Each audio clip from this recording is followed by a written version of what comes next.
Hello everyone. Today we will talk about the metabolic disorders of amino acid metabolism. In the first part, we will talk about the phenylketonuria, and in the next part we will talk about the albinism, the homocystinuria, maple syrup urine disease, alkaptonuria, tyrosinemia, all types, and finally we will talk about the methylmalonic acidemia and cystinuria and cystinosis. So let's start with the phenylketonuria. The first thing we need to talk about before we really talk about the phenylketonuria is the metabolism of phenylalanine. At this side we will draw the metabolism of the phenylalanine. The phenylalanine amino acid, as I told you in detail in the previous videos, that the phenylalanine is converted into the tyrosine by the addition of a hydroxyl group. This hydroxyl group is donated by a compound which is called the tetrahydrobiopterine. Now this tetrahydrobiopterine is produced by a multi-step multi-enzymatic pathway from the parent compound which is called the guanosine triphosphate. Now the tetrahydrobiopterine combines with oxygen and it donates a hydroxyl group to the phenylalanine to form tyrosine, and in turn the two hydroxyl groups are removed, one is released as water, and two hydrogen groups are removed, one is released as water and the other is in the form of hydroxyl group is incorporated into phenylalanine. Now this tetrahydrobiopterine is converted into a compound which is called the dihydrobiopterine. Now this dihydrobiopterine needs to be converted back into the tetrahydrobiopterine so that the metabolism can be initiated, or you can say the metabolism can be prolonged. Now the dihydrobiopterine needs to be converted into tetrahydrobiopterine by the addition of two hydroxyl group. These hydroxyl groups are donated by a compound which is called the NADH. This NADH donates two hydroxyl groups, and these two hydroxyl groups will be added to the dihydrobiopterine to form the tetrahydrobiopterine, and NAD will be released. The enzyme here is called the dihydrobiopterine reductase. Dihydrobiopterine reductase. Now let's start with the phenylketonuria. Phenylketonuria is the most commonly clinically encountered metabolism of the amino acids. It is an inborn error of metabolism which can be caused by a number of reasons. The first reason that we need to talk about is the enzyme that converts the phenylalanine into tyrosine, that is the phenylalanine hydroxylase. This enzyme can be deficient. Now or other other enzyme deficiencies that will manifest in the form of the phenylketonuria include the enzymes that require that are involved in the formation of the tetrahydrobiopterine from GTP, or the enzyme dihydrobiopterine reductase, which is involved in the reduction of the dihydrobiopterine back into the tetrahydrobiopterine. So there are three causes of the phenylketonuria. Now let's talk about how this phenylketonuria will be you can say clinically represented, or how it will be manifested. First of all, when the phenylalanine is not being converted into the tyrosine, it will start accumulating in the body fluids, leading to the condition called the hyperphenylalanemia. That the phenylalanine will start accumulating in the tissues, in the body fluids, in the blood, and finally into the urine.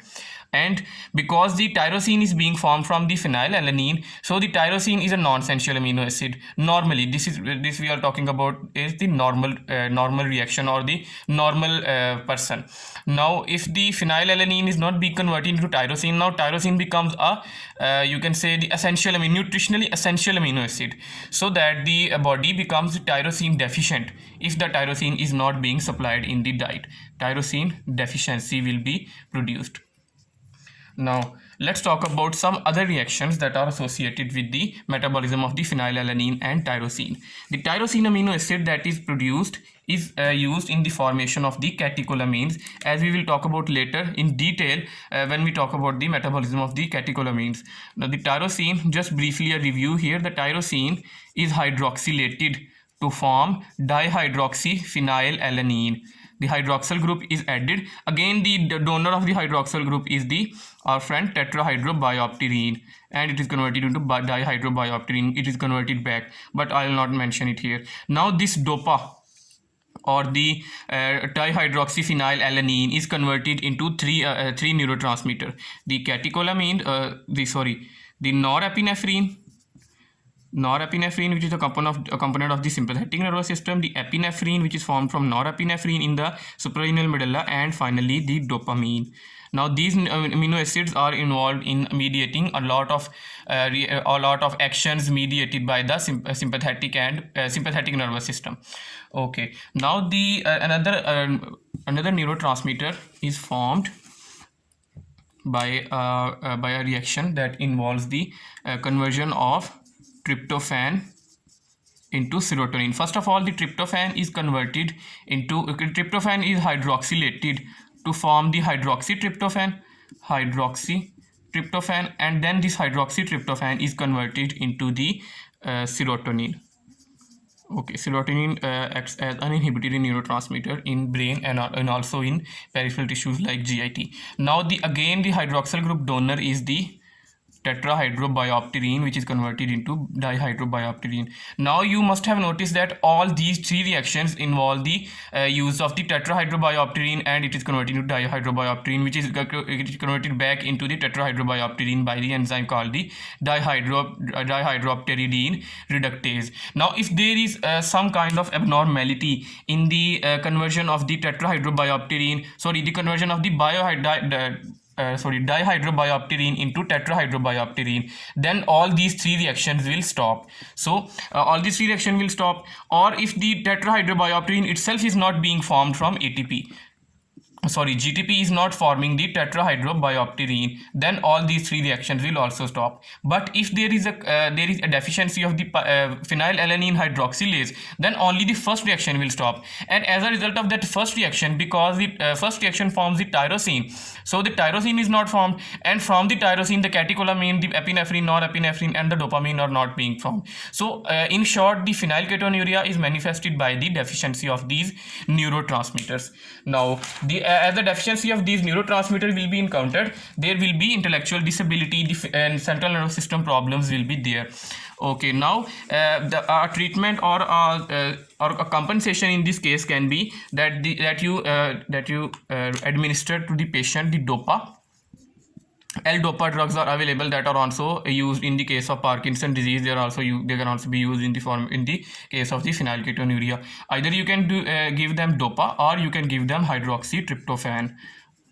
The hydroxytryptophan is then converted into the serotonin, and then the DOPA is converted into the dopamine. Okay, now why can't we give directly dopamine to them? Because the dopamine will not cross the blood-brain barrier, but DOPA will cross the blood-brain barrier. Okay, now let's talk about some other characteristics. As I told you that in the phenylketonuria, the phenylalanine start accumulating in the body fluid. Okay, now let's review that the metabolism of the alanine leads to the formation of the pyruvate. So the alanine component of the phenylalanine will lead to the formation. When this is accumulating, then it will convert into the compound which is called the phenyl pyruvate. The alanine component of the phenylalanine will convert into pyruvate by transamination. Of course, the amino group will be removed. Now this pyruvate has two fates. As you know, the pyruvate can either be converted into the acetyl-CoA. So the compound here will form is called the phenyl acetate, or it will convert into the other compound that is called the phenyl lactate, as the fate of the pyruvate is either lactate or acetyl coenzyme A.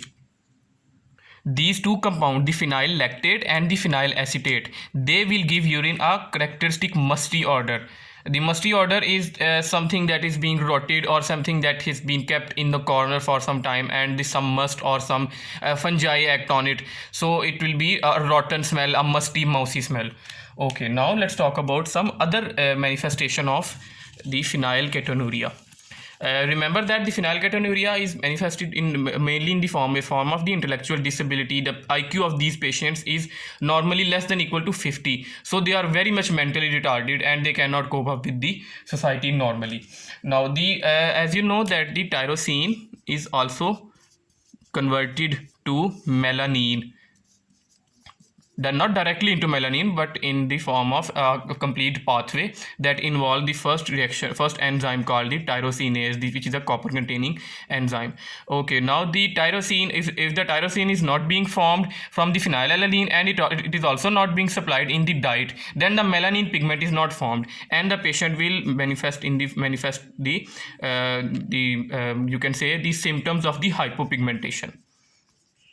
Now, what will be the symptoms of the hypopigmentation? The hair will be devoid of any kind of pigments. There will be no pigments in the eyes. The patient will have photophobia due to the because there is no pigment in the retina and in the iris. So there will be a lot of flaring of the eyes. So the patient will be, you can say, they will fear the light. Photophobia will be manifested. As I told you that the phenylketonuria causes such high degree of intellectual disability in the United States and in most of countries of the world. There is a newborn screening panel in which the more than 50 types of diseases are checked on a newborn infant within the first 48 hours, and one of these diseases is the phenylketonuria. So newborn screening panel also includes the test for the phenylketonuria. Okay, now the when an infant is born, when a baby is born, normally the phenylalanine level in the blood are normal, because the because when the child was in the womb of the mother, the phenylalanine that was excessively being accumulated in the fetus, it was being cleared through the placenta by the mother. So during the first 24 to 48 hours there is no hyperphenylalaninemia in the body fluids or in the blood, but only after the 48 hours the phenylalanine starts accumulating in the blood, and only then the phenylketonuria test become positive. So during the first 48 hours the tests are avoided, so that the false positive results may not you can say may not be obtained. Okay, now what will be the treatment of the phenylketonuria? Of course, the treatment of the phenylketonuria, we cannot make a new enzyme for the patient, so we must not supply the amino acid that is not being metabolized. So obviously the phenylalanine diet will be reduced. The that diet is supplied which is not very rich in phenylalanine, which is preferably absent in phenylalanine. But in addition, the tyrosine diet will be encouraged, because the tyrosine is not being formed by the phenylalanine in this patient. Okay, now let's talk about another point that I forgot, that there is an artificial sweetener called the aspartame. This artificial sweetener does not lead to the diabetic effect in the patients of diabetes. So if the patient has diabetes and also has the phenylketonuria, he should avoid aspartate, because aspartame contains a great amount of the amino acid phenylalanine. Now finally we will talk about the maternal phenylketonuria, that if the mother has the phenylketonuria and she becomes pregnant, and what will happen to the newborn, to the developing embryo. The phenylketonuria leads to the accumulation of the phenylalanine, and then this phenylalanine will travel through the placenta into the body of the fetus, and here it will cause teratogenic effect, including microcephaly, the small skull, and congenital heart diseases. Okay, now in next video we will talk about the maple syrup urine disease. Thank you very much. Please subscribe to my channel, click the bell icon. Thank you very much.